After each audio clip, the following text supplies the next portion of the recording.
2025년 3월 11일 화요일자 날마다 솟는 샘물 말씀 묵상입니다.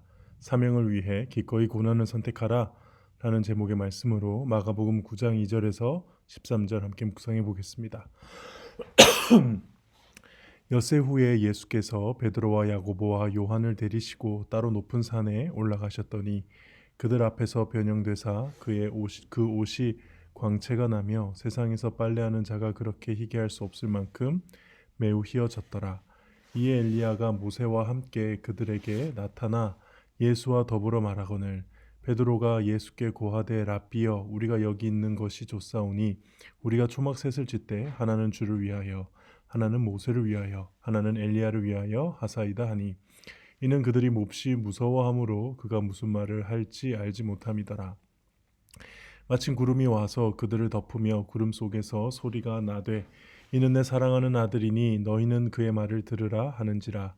문득 둘러보니 아무도 보이지 아니하고 오직 예수와 자기들 뿐이었더라.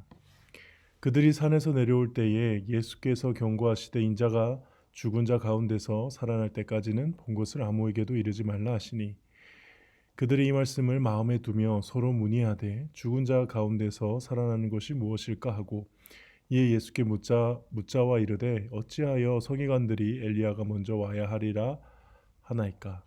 이르시되 엘리야가 과연 먼저 와서 모든 것을 회복하거니와 어찌 인자에 대하여 기록하기를 많은 고난을 받고 멸시를 당하리라 하였느냐. 그러나 내가 너희에게 이르노니 엘리야가 왔으되 기록된 바와 같이 사람들이 함부로 대우하였느니라 하시니라. 아멘. 내용 관찰 1번입니다. 예수님과 함께 산에 오른 베드로와 야고보, 요한은 어떤 일을 경험합니까? 유명한 사건이죠. 예수님이 산에서 변형되시는 사건입니다. 그들 앞에서 변형되사 그 옷이 광채가 나며 세상에서 빨래하는 자가 그렇게 희게할 수 없을 만큼 매우 희어졌더라. 이 희어진 옷을 입은 광채가 나는 모습, 천상의 존재를 표현하는 모습이죠. 그래서 예수님이 그 순간 그냥 인간의 모습이 아니라 천상의 존재와 같이 보여지는 그렇게 변형된 아주 특별한 사건입니다. 이 사건은 의미가 깊어요. 오늘 이 내용 같은 질문에는 안 나와 있지만은 그때 이제 엘리야와 모세가 등장하죠. 그래서 율법의 대표인 모세 그리고 선지자의 대표인 엘리야가 등장해서 사실 이 두 사람은 그때 유대인들은 이 두 사람이 죽음을 경험하지 않고 지금 하나님과 함께 있다고 그러니까 승천했다고 믿는 사람들이거든요. 모세도 승천에 대한 기록이 성경에 있는 것은 아닌데 유대인들은 그렇게 믿었어요. 죽음을 경험하지 않고 하나님께 간 두 사람이라고 생각했거든요. 그래서 그 두 사람이 지금 예수님과 함께 있다. 다시 말해서 구약의 모든 메시지가 이 예수님과 예수님의 사역과 이제 동일시되는 아주 중요한 메시지죠. 예수님이 하시는 사역이 뭔가 좀 유대인들과 갈등이 있고 특별히 바리새인들과 갈등을 빚으면서 예수님의 사역이 좀 뭔가 안 맞는 거 아닌가. 유대인의 가치, 유대인이 믿고 기다리는 그 메시아가 잘못된 방식으로 지금 하고 계신 건 아닌가. 이렇게 생각할 수 있는 사람에게 아니다라는 것을 그렇죠. 모세와 엘리야가 직접 와서 확증해 주는 사건이죠. 게다가 또 여기서는 또 하나님이 음성을 들려주시잖아요. 그렇게 해서 그 음성을 들려주셔서 내 사랑하는 아들이고 그리고 너희는 이 예수님의 말, 내 사랑하는 아들이니 그의 말을 들으라라고 하시지 않습니까? 그래서 그렇게 굉장히 중요한 이런 신학적 의미로서 이 사건을 봐야 되는 거죠. 네, 그렇습니다. 그래서 이 예수님이 오신 것은 예수님을 그리스도여 하나님의 아들이라고 고백한 것. 그러니까 이거 베드로가 한 고백을 확증시켜 준과 동시에 예수님의 왕적 지위를 보여준 특별한 사건이다.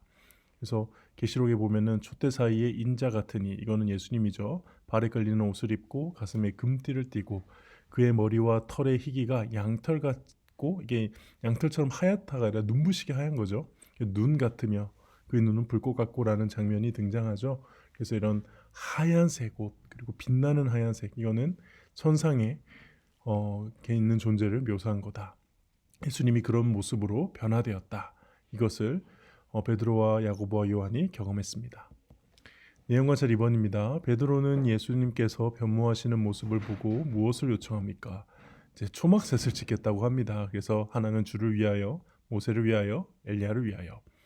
그러니까 유대인들은 출애굽을 기념해서 7일간 작은 초막에 거주하는 초막절을 지켰죠. 아마 거기에서 착안한 걸 수 있고요. 또 아니면은 이제 어쨌든 시내산에서 예전에 그 말씀을 받고 놀라운 그 하나님의 임재를 경험했을 때 어쨌든 장막을 짓고 성막을 짓고 했던 그런 것들을 착안해서 나름 이제 기발한 발상을 가지고 그 순간을 영원히 기억하고자 말한 것일 수 있습니다. 근데 이렇게 말한 베드로의 말을 6절에 보면은 이주차도 제정신으로 한 것이 아닌 것으로 평가를 하죠. 베드로는 영과 묵상입니다. 베드로는 왜 예수님께 초막셋을 지켰다고 말합니까? 보면은 여기서 중요한 거는 무서워했다는 거예요. 무서워했다는 거. 굉장히 무서운 거거든요. 인간이 본성적으로 가지고 있는 격심한 두려움의 상태.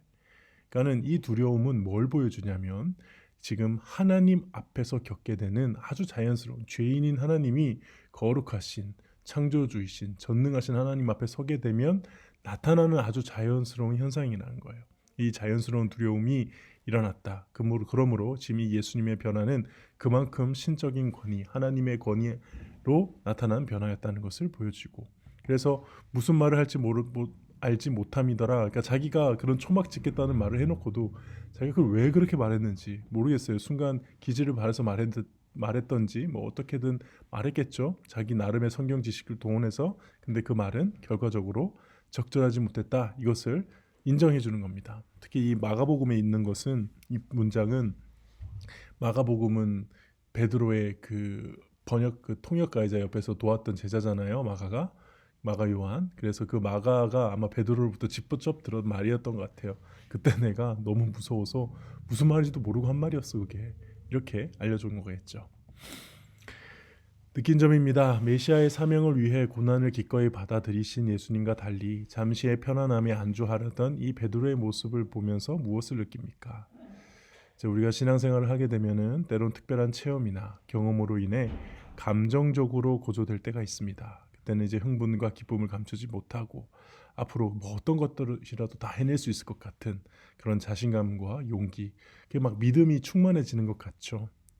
그래서 그 상태로 최대한 머물고 싶지만은 보통의 경우에는 시간이 지나면 자연스럽게 우리는 평범한 일상으로 돌아와야 되고 그 일상에서 믿음을 지켜가야 합니다.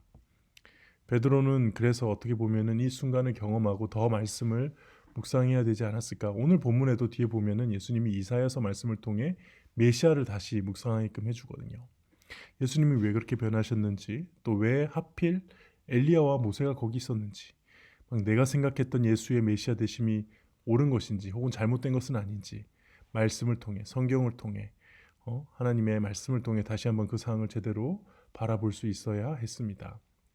그것은 감정이 고조되는 것은 아니지만 그렇게 했을 때 예수에 대한 바른 믿음으로 한 걸음 더 나아가는 거죠. 우리가 뭔가 믿음이 충만해지고 감정적으로 막 뭔가 신앙생활 열심히 할 수 있을 것 같을 때 또 신앙생활을 잘해야 되지만, 그렇지 않을 때도, 좀 감정적으로 가라앉았을 때도 우리는 오히려 그때 더 차분하게 말씀 가운데서 나의 믿음을 굳건하게 다져가야 된다. 저는 개인적으로 그렇게 생각을 했습니다.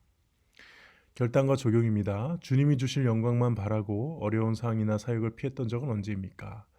보통 어려운 상황이 계속되거나 아무리 노력해도 상황이 바뀌지 않을 때, 그래서 믿음이 약해지고 힘든 사역은 회피하게 되죠.